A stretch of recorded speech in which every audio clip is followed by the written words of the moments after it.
프랜차이즈 본사를 운영하면서 가장 프랜차이즈 본사를 운영하던 가게를 운영하던 가장 힘든 부분이 사람 구하는 부분이 가장 힘들잖아요.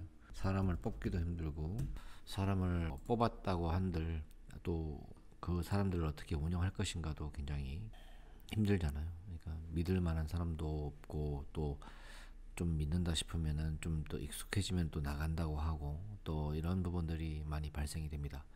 그래서 프랜차이즈 같은 경우도 본사들 경우에도 특히나 이런 부분에 대한 니즈들이 많습니다. 그래서 제가 어제 말씀드린 부분은 이제 직원들 어떤 직원들을 본사가 채용을 해야 될 것인가에 대한 부분에 대해서 꼭 드리고 싶어서 말씀드렸고요. 오늘도 역시 간략하게 그 부분에 대해서 좀 짚고 넘어가도록 하겠습니다. 프랜차이즈 본사의 대표들은 50개 미만일 경우에 보통 대표들의 마인드가 좀 바뀐다거나 그런 경향들이 좀 있습니다. 50개가 어느 정도의 속도로 개설이 됐느냐에 따라서 물론 다르긴 하겠습니다만 50개 정도가 되면은 좀 많이 바쁩니다. 예를 들어서 1년에 10개씩 해가지고 5년 만에 50개가 된 거와의 어떤 경우는 좀 다르겠지만 1년 만에 혹은 몇 개월 만에 50개의 가맹점이 불어났을 경우에는 현실적으로 본사들이 너무 바쁘기 때문에 또 혼자서 감당하기에 너무 벅차기 때문에 사람을 빨리 채용하려고 노력을 많이 합니다. 그러나 이럴 때 가장 조심해야 되는 부분은 주변에서 소개가 많이 들어오거나 아니면은 그 동종업계에서 좀 괜찮게 다른 브랜드의 경험이 있는 친구들을 많이 채용을 하려고 합니다. 그러다 보면은 경험이 있는 친구들에 대한 이야기를 해볼 건데 경험이 있는 친구들이 가장 위험하다고 저는 생각을 합니다. 왜냐면은 이 프랜차이즈가 아직은 올바르게 교육을 하는 데가 잘 없습니다. 또 프랜차이즈 슈퍼바이저들이라든지 직원들을 교육하는 체계적으로 교육하고 그와 관련된 인성을 좀 하는 교육기관이라든지 교육하는 그런 업체가 없죠. 그래서 주로 본사에 바로 들어가서 본사의 어떤 그런 경험들을 가지고 그 경험들이 또 쌓이다 보면은 그 경험을 가지고 또 다른 회사로 옮겨서 또 그 경험치를 또 뽐내는 그런 경우들이 일반적이죠. 그런데 대체로 본사에서 초기부터 본사에서 교육을 받고 본사의 어떤 그런 흐름들과 본사의 어떤 본사 대표의 어떤 성향들을 배워가지고 한다는 것은 실질적으로 제대로 배운 것이 아니기 때문에 나쁜 거를 더 많이 배운다고 저는 생각을 합니다. 본사 대표님들에 대해서 제가 무시를 하는 건 아니지만은 경영을 제대로 하지 못한 상태, 장사를 하시다가 사업을 전개하는 부분들이기 때문에 좀 부족한 부분이 분명히 있다고 저는 생각을 합니다. 그러다 보니 직원들도 제대로 된 교육을 못 받죠. 그래서 이 사람들이 그런 경험을 쌓은 상태에서 다른 데로 이직을 하거나 그 경험을 토대로 해서 컨설팅이라든지 이런 것들에 대해서 좀 진행을 한다고 하면은 사실 그 이직하는 그 회사에 대해서는 대체로 봤을 때 좀 피해를 보는 경우가 더러 있습니다. 어떤 부분들이냐면은 보통 이제 부장급 이상 과장급도 마찬가지입니다만 본사에 따라서 직책이 좀 나뉘어지긴 합니다만 대체로 과장급 이상 대리도 많이들 좀 까불긴 하죠. 근데 대리급 이상이라고 칩시다. 대리급 이상이라도 한 1, 2년 경험이 있으니까 그 친구들이 다른 회사 그 유사 업종이나 그 프랜차이즈 본사로 이직을 했을 때 잘하면은 상관이 없습니다만 잘한다는 개념은 그 본사에 갔을 때 다른 곳으로 이직을 했을 때 그 본사에 가서 그 본사가 운영하는 직영이나 그 본사가 운영하는 어떤 시스템들을 실질적으로 몇 개월간 혹은 수개월간 다시 경험을 해야 되는데 그걸 하려고 하지 않습니다. 그 전에 배웠던 게 있다. 또 그 전에 가지고 있는 노하우가 있다라는 그러한 자만감과 아집과 그런 걸 마인드를 가지고 있기 때문에 안 하죠. 그리고 무조건 이직을 하면은 이직한 회사가 운영하는 시스템, 그 자체의 운영하는 시스템들이 잘못되었다. 혹은 이 방향이 아니다. 혹은 저 업체는 우리가 같이 연계를 해서 갈 수 있는 그런 회사가 아니다. 라고 반대급부를 이야기를 합니다. 반대적인 성향을 많이 이야기합니다. 부정적인 이야기를 많이 하죠. 그러다 보면은 경험이 좀 없는 대표들 경우에는 이 친구가 경험이 있는 상태에서 이직을 했기 때문에 많이 끌려갑니다. 그게 이제 큰 리스크죠. 대표자들이 일정 수준의 경험이 있다라면은 상관이 없지만 대체로 50개 미만인 경우에는 경험이 많이 없습니다. 그러다 보면은 경험이 있는 직원들이 들어왔을 경우에 그 경험이 있는 직원들의 어떤 말과 행동, 그리고 또 그 사람들이 추구하는, 그 경험이 있는 직원들이 추구하는 바에 많이 따라가게 되어 있습니다. 그러다 보면은 본질적으로 그 회사가 좀 힘들어지게 되죠. 똑똑하지 못한 대표님들, 죄송합니다만 똑똑하지 못한 처신을 똑똑하지 못하게 한다거나 똑똑하지 못한 대처를 한다면 많이 본사가 많이 힘들어질 겁니다. 현명하게 대처를 해야 되는데 그러지 못하는 경우가 일반적이죠. 그래서 프랜차이즈 본사의 본사를 운영하시는 대표님들은 경력직을 웬만하면 지향하셨으면 좋겠습니다. 대표님들이 자신 있게 밀어붙일 수 있는 그런 저돌적인 마인드와 그리고 현명한 판단력이 있다라면 상관이 없습니다만, 그렇지 않다라면은 지금 현재 있는 직원들, 현재 우리 직영점에서 잘 일하고 있는 그런 직원들을 잘 성장시켜서 이끌어가는 것들이 가장 중요하다고 저는 생각을 합니다.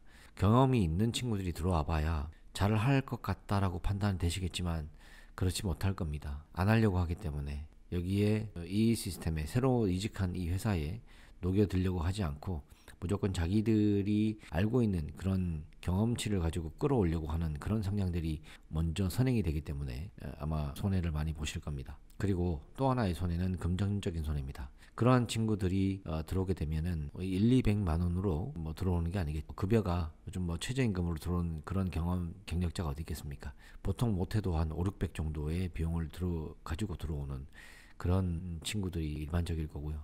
또 그런 친구들이 들어올 때 대체로 조건들을 많이 달고 들어옵니다. 차를 해달라거나 아니면 다른 어떤 환경들을 좀 개선을 해달라거나, 어떤 친구들은 지방에서 다른 지방으로 이전할 때 집까지 해달라는 친구도 있을 거고, 사무실에 단독방을 하나 내달라는 친구도 있을 것이고, 요구 조건들이 많습니다. 만약에 그런 경력자를 뽑으실 때 그렇게 조건들을 많이 내세우고 들어오는 친구들이 있다면 과감 없이 걸러내시기 바랍니다. 그게 대표님들이 살 수 있는 길입니다. 또 그런 고정급여들이 많이 발생이 되면 본사 입장에서는 지속적으로 개설되지 않은 상황에서 많은 고정급여가 지출되면 많이 힘들어집니다. 진짜 힘들어질 겁니다. 윤아짜님, 네. 요즘 챗GPT 능력이 너무 좋아서 본사 꾸릴 때 방법부터 서류 다 알려주는데 경영 컨설팅에서 해주겠다는 파일부터 가이드라인까지 말이죠. 심지어 법률 전문까지 챗GPT 이용하시면 좋을 것 같아요. 챗GPT가 다 해주긴 합니다만 글쎄요, 아직 사람이 할 수 있는 능력, 어떤 그런 부분에 대해서 디테일한 부분에 대해서는 좀 모자라지 않을까 싶습니다. 챗GPT가 다 할 수 있는 건 아니라고 저는 생각을 합니다. 감성적인 부분과 그런 부분들, 또 무슨 사업하는데 감성이 필요하느냐라고 생각하시겠지만 대표들의 감정을 다루는 일은 챗GPT가 할 수 없는 일이라고 저는 생각을 합니다. 예컨대 대표들의 마인드가 흔들릴 때가 있고 또 바로바로 즉흥적으로 어떤 발생되는 이슈들에 대해서 챗GPT가 할 수 없는 영역들이 분명히 있다고 저는 생각을 합니다. 그런 부분에 있어서 저 같은 사람이 마음을 다져주고 야단도 칠 땐 야단도 치고 또 이끌어갈 수 있는 부분들이 있다면 충분히 이끌어가야 한다고 생각을 하기 때문에 챗GPT가 할 수 있는 역할은 문서에 대한 부분들, 어떤 프로세스에 대한 부분들은 충분히 할 수 있겠지만 저는 일정 부분은 이용해 할지언정 전체를 이용할 수는 없을 거라고 저는 생각을 합니다. 네, 산타님, 월 매출 8천, 배달 주문 상시 근로자 2명, 알바 전역 1명, 중식인데 프랜차이즈 시키기 위해서 첫걸음이 뭘까요?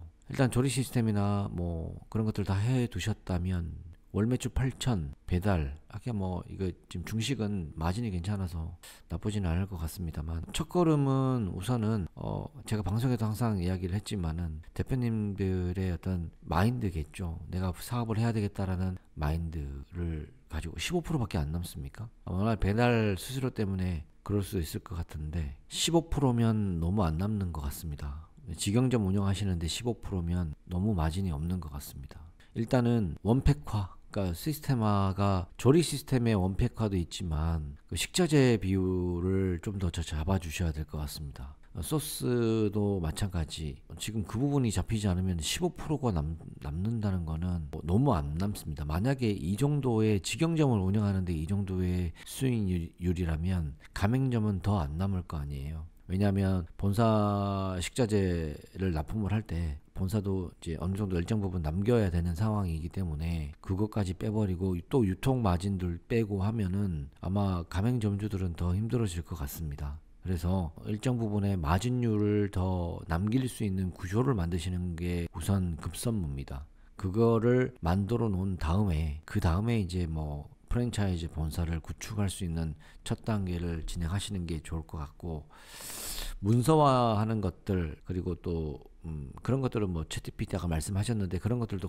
뭐 제가 검색은 하지 않아 봤습니다만 제가 해봐야 되겠네요. 오늘은 챗GPT가 얼마나 똑똑한지 한번 해봐야 되겠습니다. 그래서 한번 뭐 식자재 비율이라든지 이런 것들을 좀 제대로 맞추고 마진율을 좀 더 맞추신 다음에 프랜차이즈 본사를 준비하시는 것도 나쁘지 않을 것 같습니다. 매출이 아무리 높으면은 뭐합니까? 이게 순이익이 15%면은 글쎄요, 저는 힘들 것 같고, 차라리 그만큼 맛이라든지 이런 부분들이 좀 자신이 있다라고 하면은 점점 배달이 힘들어집니다.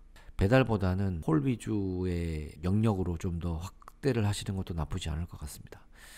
뭐 당장 그게 힘들다라고 하면은 비율 조절을 하시는 것도 나쁘지 않을 것 같습니다. 배달 비율을 점점 줄이고 홀 비율을 점점 늘리는 그런 시스템으로 가시는 것도 저는 적극 추천드립니다.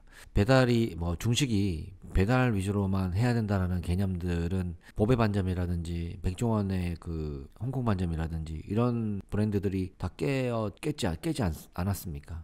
그래서 일단 그런 부분들을 좀 감안해서 그쪽으로 좀 다 나아가는 것도 나쁘지 않을 것 같습니다.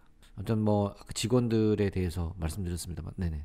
제가 직접 일하면 더 나오긴 하는데 그건 의미가 없을 것 같았어요. 홀로 전향하는 걸 생각해 봐야 되겠네요. 네, 맞습니다. 반갑습니다. 네, 홀 전향하시는 것보다는요, 제가 잠깐 말씀드렸습니다만 비율 조정을 좀 하시는 게 좋을 것 같습니다. 물론 지금 배달 기반이시기 때문에 뭐 상권이라든지 매장 위치라든지 좀 안 좋을 수도 있습니다만, 지금 배달 매장은 그냥 두시고 여유가 되신다면은 홀 매장을 하나 내시는 것도 나쁘지 않을 것 같습니다. 그래서 홀 매장을 하시면서 한 뭐 60대 40이라든지 50대 50이라든지 그런 비율들로 점점 맞춰 가시는 것도 나쁘지 않을 것 같습니다. 언제나 우리가 배달 같은 경우 수수료가 절대 싸지지는 않을 겁니다, 앞으로. 그래서 그런 부분에 대한 대비도 충분히 해야 되고, 저희 영상에도 한번 올렸습니다만은 말들이 많습니다. 자동화 시스템 중식이라는 제가 영상을 하나 올린 게 있습니다. 뭐 조회수가 10만까지 나오는 영상이었긴 했습니다만은 그런 것들도 중식이 이제 변화가 옵니다. 그래서 마냥 사람이 주방 손을 타서 그렇게 하는 시기가 점점 이제 줄어들 것 같습니다. 중식도 좀 편하게 주방을 편하게 할 수 있는 그런 여건들에 대해서 생각을 좀 해보시고, 그런 여건들이 맞추어질 수 있도록 식자재 비율이라든지 이런 부분들도 생각을 많이 좀 하셔서, 가맹점주가 못해도 30%는 가져갈 수 있는 면이니까 못해도 30%는 가져갈 수 있는 여건들을 만들어 보시는 것도 좋을 것 같습니다. 제가 아는 그 중식 브랜드 같은 경우에는 마진이 굉장히 좋다고 이야기를 들었습니다. 너무 지금 마진이 안 좋은 것 같습니다. 네, 산타님, 네, 마진율 20, 30% 이상 올려야 할까요? 네, 제가 방금 말씀드렸습니다만 마진율을 올리시는 게 일단은 우선 하셔야 될 일인 것 같습니다. 샵인샵 진행하고 싶은데 방법 좀 알려주세요, 스님.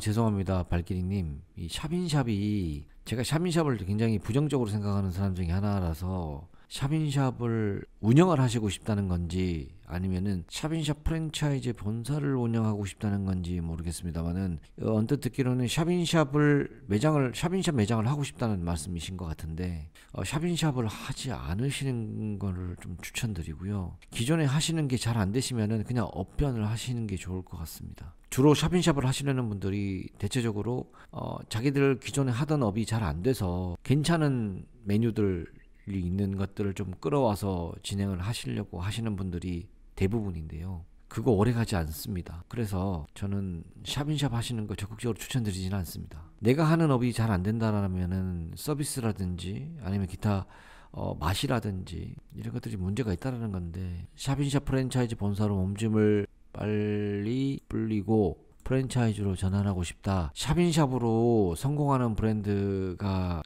잘 없습니다. 프랜차이즈로서도 샵인샵으로 성공하는 브랜드들이 잘 없습니다. 제가 진행했던 브랜드 중에 정성카츠를 예를 한번 들어보면 정성카츠도 샵인샵으로 운영을 했던 브랜드 중에 하나입니다. 그런데 샵인샵으로 하니까 많이 불죠. 개수는 많이 붑니다. 그런데 본사가 잘 될 것 같지만 그렇지 않습니다. 관리도 안 될 뿐더러 식자재 관리도 안 되고요. 매장 컨트롤도 힘드시고요. 가맹점주 컨트롤도 힘드시고 나중에 더 힘들어집니다. 좀 늦더라도 정상적인 방법으로 프랜차이즈 본사를 운영하시고 정상적인 방법으로 가맹점을 운영하시는 게 더 효과적이고 더 이익이실 겁니다. 잘 안 된다는 거는 프랜차이즈 가맹점 모집이 잘 되지 않으신다는 거는 브랜드에 대한 매력이 없다거나 그리고 트렌드에 맞지 않다거나 혹은 마케팅을 제대로 하지 못했기 때문에 가맹점이 모집되지 않을 수도 있습니다. 또 뭐 계절 탓도 있겠죠. 내가 지금 가는 방향이 맞는가, 그리고 또 내 브랜드가 프랜차이즈로서 어떤 제대로 된 역할을 하는가, 이런 부분들도 한번 고민을 좀 해보시고 한번 돌아보셔야 될 것 같습니다. 그게 잘 되지 않으면 프랜차이즈 본사로서 나아가시기가 힘들 것 같습니다. 샵인샵 본사를 만들려면 오픈하고 1년 이후 가능한가요? 뭐 샵인샵이든 뭐든 직영 매장 1년 이상 운영하셔야 되는 게 기본적인 원칙입니다. 법 규정이 그렇습니다. 질문들 많이 해주시고요. 일단은 샵인샵 프랜차이즈는 저는 그렇게 추천드리고 싶지는 않습니다. 나중에 진짜 샵인샵으로 하셨다가 나중에 많이 후회하실 거예요. 그런 부분들은 좀 지양하시는 게 좋습니다. 정상적으로 운영하시는 걸 적극적으로 추천드려요. 프랜차이즈 관련 법을 찾아보니까 가맹점 사업을 내기 위해서는 1년 이상 운영을 해야 한다고 하는데, 이 부분에서 회사들은 브랜드를 만들고 빠르게 가맹점을 만들기 위해서 기존에 있던 1년 이상 유지했던 매장의 상호명을 바꾸어서 브랜드를 만들자마자 가맹사업을 하는 방식을 사용하는 걸로 알고 있는데, 그런 방법 개인이라고 해도 가능한 건지, 실제로 사용 가능한 건지. 네네네네. 사과관님, 네, 요거는 이제 실질적으로 편법인데 가능합니다. 어떻게 하냐면, 내가 매장을 운영하고 있는데 1년이 안 됐어. 근데 중식이면은 중식에 해당되는 거여야 됩니다. 한식이면 한식에 해당되는 거여야 하고요. 예를 들어서 내가 중국집을 6개월 정도 운영했는데 매출이 너무 잘 나와. 그래서 프랜차이즈를 하고 싶어. 근데 아직 1년이 안 돼서 못해. 그러면은 1년 동안 중식 프랜차이즈 중에 공정거래위원회에 등록되어 있는 브랜드 중에 중식 브랜드 있죠. 중식 브랜드가 있으면 그분한테 그거를 사는 겁니다. 브랜드를 바꾸는 게 아니라 그 사람 브랜드를 사요. 그래서 양도양수하는 겁니다. 그러면 가능합니다. 그게 지금 적게는 300만원, 많게는 500만원 정도 형성되어 있는 걸 알고 있습니다. 뭐 저도 구매한 바가 있습니다. 이런 외식 업종은 아니지만 판매를 저희가 옛날에 이렇게 요청하셔서 알아본 적은 있는데, 불법은 편법이지 걸리지만 않으면 뭐 불법은 아니죠. 어떻게든 빨리 모집하고 싶어서 그렇게 하시는 분들이 있어요. 근데 이제 저는 그렇게 생각합니다. 직영점이 아무리 매출이 많이 나온다 한들 실질적으로 프랜차이즈 본사를 준비할 만한 그 대표자의 마인드가 제대로 되어 있지 않으면 그걸 프랜차이즈 본사화 시킨들 얼마나 잘하겠습니까? 제대로 좀 준비를 한 상태에서 진행하시는 게, 내 장사만 잘 된다고 해서 그게 프랜차이즈로 엮었을 때, 프랜차이즈 사업화 했을 때 잘 되라는 보장 절대 없습니다. 개인 사업자 1년 이상 사업자를 양수 받는 진행 가능한 거예요. 뭐 개인이든 범위이든 상관없습니다. 공정이 등록되지 않아도 사업자 등록증, 개인 사업자, 일반 가세죠. 일반 가세로 1년 이상 했던 브랜드가 있으면 그거를 뭐 사가지고 해도 되죠. 그걸 양도받아서 해도 되죠. 이렇게 하시는 겁니다. 예를 들어서 친구 중에 혹은 지인 중에 아는 사람이 저 사람은 중국집을 1년 이상 했어. 근데 공정거래위원회에 등록을 안 했어. 그죠? 안 해도 돼. 그러면은 그 사람한테 부탁을 하는 겁니다. 이거 내가 프랜차이즈 사업할 건데 당신 사업자 좀 쓰자. 그러면 얼마 줄게. 그러면 그 사람 이름으로 공정거래위원회에 일단 등록을 해. 그러면 그 사람 이름으로 공정거래위원회 등록을 될 거 아니야. 그죠? 그럼 그때 사장님이 등록된 거 양도양수하면 돼. 사장님 이름으로. 이해하셨나 모르겠네. 그렇게 이해를 하시면 좋을 것 같습니다. 반대로 본사가 장사가 안 돼도 가맹점들은 잘 될 수 있는 거겠죠. 모집에 돈을 써야겠지만요. 윤나짜님, 네. 본사가 장사가 안 되는데 가맹점이 장사가 잘 될 리는 없습니다. 그런 케이스는 제가 본 적이 없어요. 그리고 본사 직영점이 장사가 안 되는데 가맹점 모집되는 케이스를 제가 못 봤습니다. 직영점이 잘 돼줘야 가맹점이 모집이 좀 되는 거고요. 직영점이 장사가 안 된다고 안 되는데 가맹이 잘 되지는 않죠.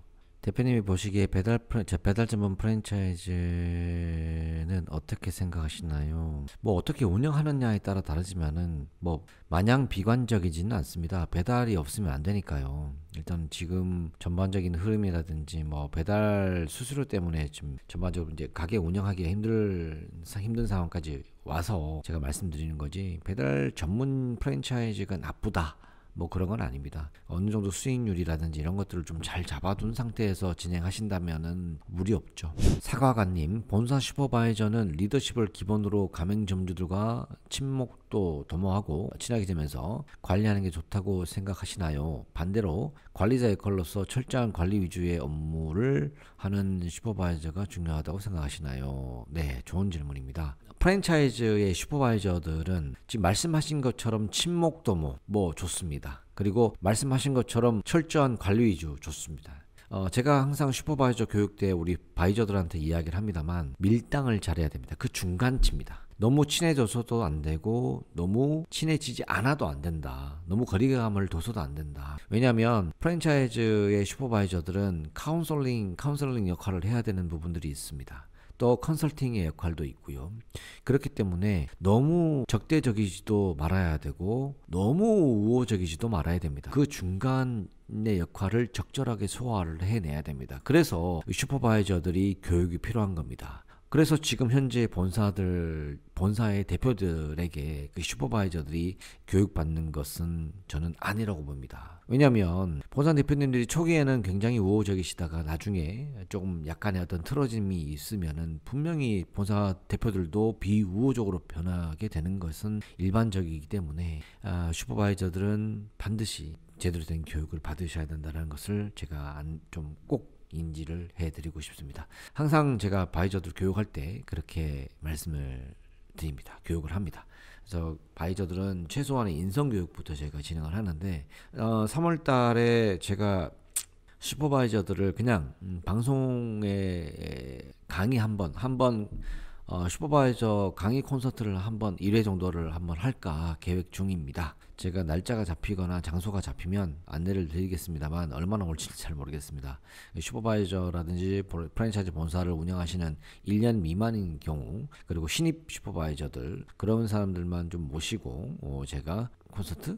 뭐 그런 것들을 한번 만들어 보려고 계획 중입니다. 뭐 여러분들의 많은 참여 부탁드립니다. 슈퍼바이저 역할이 그렇게 쉽지만은 않습니다. 잠깐만요. 아직 구독 안 하셨죠? 구독 부탁드릴게요. 아옴 같은 큰 기업들은 슈퍼바이저를 신입으로 채용하지 않고 현장 3년, 현장 3, 5년 일하고 주방 서비스 모두 가능한 상태에서 점장 달고 지역 담당 슈퍼바이저 같은 힘이 있는 슈퍼바이저들을 만드는 걸로 알고 있는데, 대표님 슈퍼바이저를 신입 채용하시나요? 아니면 본사 경력직을 채용하시나요? 저는 프랜차이즈 본사가 아니기 때문에 뭐 제가 채용하고 말고 하지는 않습니다. 본사들이 채용을 할 때 가이드를 해드리는데, 지금 아워엄이나 뭐 나는 뭐 프랜차이즈 식자재 유통회사들도 그런 슈퍼바이저들을 그렇게 뽑는 걸로 알고 있습니다만, 이게 정상적인 상황이죠. 슈퍼바이저는 무조건 현장 경험이 있는 친구들 위주로 뽑아야 된다라는 거, 그게 가장 중요하다고 저는 생각을 합니다. 프랜차이즈 슈퍼바이저들은 그만큼 본사에 있어서 가장 중요한 역할을 합니다. 우리가 보면은 갑자기 급속도로 늘어나는 프랜차이즈 본사들이 정말 잘 된다고 생각하십니까? 절대 그렇지 않습니다. 제가 방송에 그 라이브 방송, 지지난번 라이브 방송 때도 제가 언급한 바 있습니다만, 100개 이상이 돼도 이렇게 되면은 프랜차이즈 본사는 망한다 라는 영상이 있습니다. 그것도 카테고리별로 제가 설명을 했습니다. 그거 한번 보시면은 아마 도움이 되실 거라고 저는 생각을 합니다. 그러니까 챗GPT가 다 알지는 못한다고 저는 생각을 합니다. 이 프랜차이즈 쪽은 아직은 좀 미흡한 게 분명히 있다고 저는 생각을 합니다. 저도 많이 챗GPT를 많이 이용하거든요. 근데 얘가 제대로 우리나라 프랜차이즈 쪽은 좀 아직 잘 모르는 것 같더라고요. 그래서 한번 해볼까 지금. 직영점 없이 성공한 프랜차이즈 본사가 있어? 네, 성공한 프랜차이즈 본사들이 많습니다. 대표적으로는 교촌치킨, BBQ, 그리고 이디야 커피 등이 있는데요. 이들은 안정된 운영과 됐어, 그만해. 있으시면 언제든 말씀해 주세요. 직영점 없이 성공한 네. 프랜차이즈 본사가 있을까? 네, 있습니다. 특히 온라인 기반으로 운영되는 브랜드들이 성공한 경우가 많습니다. 예를 들어 정기 구독 서비스나 배달 전문 브랜드들이 지점 없이도 잘 운영되고 있어요. 알았어. 고마워. 천만에요. 또 궁금한 게 있으면 언제든 말씀해 주세요. 너가 프랜차이즈가 뭔진 아니? 네, 프랜차이즈는 본사가 브랜드와 운영 노하우를 제공하고 개별 지점들이 이를 활용해 사업을 운영하는 방식입니다. 보통 가맹점들이 본사의 지원을 받으면서 운영되죠. 더 디테일하게는 설명 못해? 물론이죠. 프랜차이즈 시스템은 본사가 가맹점의 브랜드, 운영 매뉴얼, 마케팅, 교육 등을 제공하고 가맹점은 이를 따르며 사업을 운영합니다. 이를 통해 가맹점은 검증된 비즈니스 모델을 이용할 수 있고 본사는 브랜드를 확장할 수 있는 구조입니다. 내가 지금 카페를 운영하고 있는데 가맹점주들한테 가맹비를 받아야 할까 받지 말아야 할까? 가맹점 모집하려면? 가맹비를 받는 것은 초기 투자금을 통해 본사 운영과 지원을 안정적으로 할 수 있는 장점이 있습니다. 그러나 가맹비를 받지 않으면 초기 진입 장벽이 낮아져 더 많은 가맹점주들이 관심을 가질 수 있습니다. 어떤 전략이 카페의 목표에 부합하는지 고려해 보시는 것이 좋겠습니다. 고마워. 알았어. 천만에요. 도움이 되셨다니 다행이에요. 어, 또 궁금한 점 있으면 말씀해 주세요. 알았어. 네.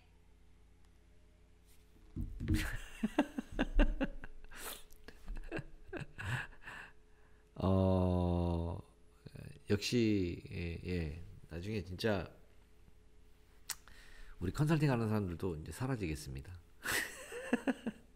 정말 기똥차입니다. 지금 발길이님 말씀하신 것처럼 기똥차입니다. 맞는 말이죠. 예. 이론적으로는 다 맞는 이야기입니다. 제가 주구장창 방송을 통해서 이야기했던 부분들이긴 합니다만 내 마음까지는 모를 겁니다. 그러니까 이렇게 이론적으로 이야기를 하면 맞는 이야기를 하면은 대표님들이 그에 따라서 이렇게 움직여 주시면 좋아요. 그런데 그게 안 되니까 문제인 거지. 가맹비를 받을까라는 질문에 있어서 맞는 말을 한 거예요. 똑똑한 학식 있는 사람이 말하는 것처럼 정말 정형화된 이야기를 잘 했다고 저는 생각을 합니다. 물론 가맹비를 받으면은 운영에 도움이 되고 가맹비를 받지 않으면 예비 창업자들이 진입하기 너무 좋으니까. 근데 실질적으로 가맹비, 교육비, 이행보직물 받지 않는 그런 정책들을 우리가 많이 하잖아요. 근데 실질적으로 그 돈보다는 시설비에 대한 부담감이 너무 크기 때문에 그 시설비를 줄일 수 있는 방법은 없잖아요. 프랜차이즈는 가장 중요한 게 통일성과 동일성인데 그 통일성을 맞추려면은 브랜드에 대한 어떤 아이덴티티라든지 이런 부분들을 맞춰 가려면 시설이 동반돼야 되는데 이게 가장 힘든 부분이죠. 예, 비용적인 부분을 낮출 수 없는 부분이. 이 환율 때문에 수입 자재들도 많이 올랐고 또 더불어서 인건비도 많이 올랐습니다. 하려면은 옛날에는 130 평당 130, 120에 했던 것들을 요즘 뭐 150, 170을 부르니까 좀 많이 이제 올랐다고 해도 과언은 아닙니다. 그래서 시설비에 대한 부담들을 많이 가지고 있죠. 아까 말했지만은 배달 전문점 같은 경우에는 정말 얼마 들지 않겠죠. 배달 전문점 같은 경우도 뭐 중고 제품들을 다 들여서 지하라든지 혹은 2층이라든지 뭐 이런 것들을 이런 상권에 들어가서 또 상권도 많이 보지 않아도 되니까 부담이 적겠죠. 하지만 배달 수수료도 많이 오르는 반면에 많이 힘듦이 있죠. 배달 부분들도. 그 배달하지 마라. 홀 장사해라 라고 사회가 막 그렇게 유도를 하는 것 같지 않습니까? 저는 그렇게 좀 생각이 돼요. 중요한 건 그렇습니다. 프랜차이즈를 운영할 때 반드시 여러분들이 기억하셔야 될 부분은 본사 대표님들의 그런 초심을 절대 잊지 않으셨으면 좋겠습니다. 그러니까 가맹점을 생각하는 마음, 내가 처음 장사를 할 때 고객을 생각하는 마음, 나와 함께 출발했던 직원들을 생각하는 마음, 그 초심을 잃지 않으셨으면 좋겠습니다. 이게 가장 중요한 것 같습니다. 정말 그런 분들을 너무 많이 봤습니다. 사과가님, 배달 매장으로 살아남기 위해서는 어떤 게 중요할까요? 배달 매장만으로 봤을 때는 정말 매출이 높아야 되겠죠. 그러나 배달 프랜차이즈로 봤을 때는 그냥 다 필요 없습니다. 가맹점주들의 어떤 안정적인 마진율 보장이죠. 그게 배달 브랜드로서 살아남는 길 아닐까 싶습니다. 그리고 또 하나는 그게 왜 그러냐면은 매출이 배달 전문 매장을 운영하시는 이 프랜차이즈를 하시는 분들 보면은요, 그 가맹점주님들이 보면은 투자를 많이 하지 않았기 때문에 포기도 빠릅니다. 내가 투자를 많이 하잖아요. 그러면은 어떻게든 살아보려고 하는데 투자를 많이 하지 않지 않습니까? 그러면은 포기도 빨라요. 그러니까 적게 투자하시는 분들의 마인드는 그 정도밖에 마인드가 안 돼요. 그러니까 실질적으로 좀 어느 정도 일정 부분 투자를 하시는 분들은 어떻게든 살아남으려고 하시는데 기껏 생각하는 게 다른 메뉴 괜찮은 브랜드들에서 그 메뉴를 받아와서 팔려고 하는 그런 마인드 때문에 샵인샵이 생긴 겁니다. 절대 샵인샵 프랜차이즈들이 저는 잘 되지 못한다고 생각을 해요. 그리고 샵인샵 브랜드가 얼마나 브랜드에 애착이 있을까요? 그 가맹점주들이 얼마나 그 브랜드에 대한 애착이 있을까요? 우리가 상식선에서 접근을 하셔야 됩니다. 사과가님, 직원 관리나 동기부여를 효과적으로 하는 팁이 있을까요? 대표님이 태도에서 나옵니다. 대표님의 말과 태도에서 나옵니다. 그리고 프랜차이즈를 운영하신다라면 그 직원에게 일정 부분의 책임이 있어야 됩니다. 그리고 뭔가 변화가 있다는 걸 보여주셔야 됩니다. 그러기 위해서는 지금 그 친구들에 대한 지식, 그 친구들이 프랜차이즈 관련한 지식이 좀 쌓여야 됩니다. 그리고 시야가 넓어지게끔 여러분들이 해주셔야 됩니다. 제가 여기 미팅 오시는 분들이나 저희 직원들한테도 항상 이야기하는 부분이 왜 이런 게 있지 않습니까? 표현이 될란지 모르겠습니다. 여기 땅이 있어요. 옛날 어른들이 한우물만 팔아 라고 하지 않습니까? 그러면은 한우물만 쭉 파게 되면은 나중에 어떻게 나올 거야? 그 한우물 안에 갇혀서 시야도 다 차단이 되어 있을 거고 빠져나오기가 힘들겠죠. 그래서 저는 그 부분에 대해서 저는 반대입니다. 그 말에 대한 저는 되게 부정적입니다. 저는 항상 우리 직원들이나 여기 미팅 오시는 대표님들한테 혹은 우리 슈퍼바이저들한테 교육할 때 한우물 파는 건 좋아. 하지만 한우물 파되 넓게 팔아라고 저는 이야기를 합니다.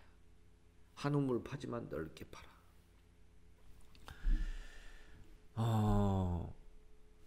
시야도 열려 있고 언제든지 제가 빠져나갈 수 있고 빠져나간다고 해서 여기저기 다니라는 얘기가 아니라 보다 쉽게 나올 수 있는 그런 구조다. 제가 이런 이야기 한 거 여러분들 직원들한테 써먹으셔도 됩니다.